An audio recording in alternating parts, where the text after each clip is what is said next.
Is it possible to become addicted to being depressed? Interesting question. David Essel here. David Essel's Daily Video Boost, your exclusive online video community. Take notes, take notes, take notes. Don't trust your brain. Do one thing today you'd rather not do, okay? When I work with people in depression, and if you're watching this and you're highly depressed right now, or you have a friend or a lover or a family member that's very depressed, it doesn't make sense. You would have to say no. No one would ever become addicted to being depressed. But the opposite is true.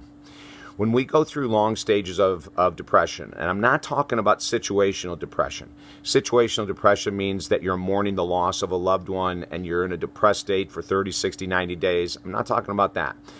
That you've lost your job and you're depressed for 30 or 60 days. I'm talking about some people create, and it could be genetic, although the genetic causes of depression in my case are very small. More often than not, it could be environmental. In other words, in a core family between 0 and 18, you see a mom who's always depressed, a dad, a grandmother, grandfather, aunt, uncle, and you pick up their traits.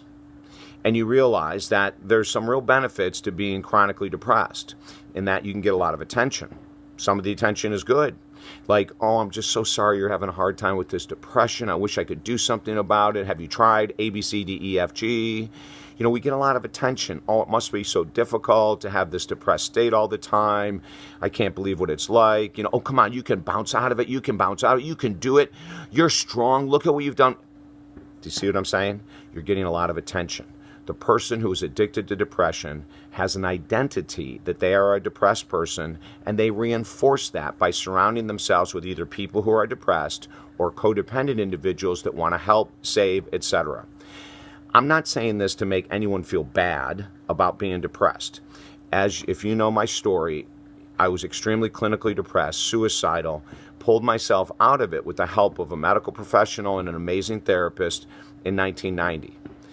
I did not create an identity because I never shared it with anyone. But many people who do become depressed will share it, will talk about it, want people on their side. They become a victim, and their identity is, I'm a victim to depression. I can't ever heal it. I've tried everything. Please feel sorry for me. Please lift me up. Please. And that's the addiction to depression. The definition of addiction we give is a return to any substance, behavior, relationship, or thought process that is unhealthy for you. Depression would fall in, an addiction to depression would fall underneath a thought process and a behavior. Okay? So think deeply. If you need help, email me via this video or email me via the website talkdavid.com. We can shatter the dependency on depression as our identity. We can shatter the addiction to being depressed. We can actually help, in many cases, people move from a depressed state to a non-depressed state to a normal state. Okay? It's possible. I want to help you. Email us directly at this video or through the website talkdavid.com. Have a great day.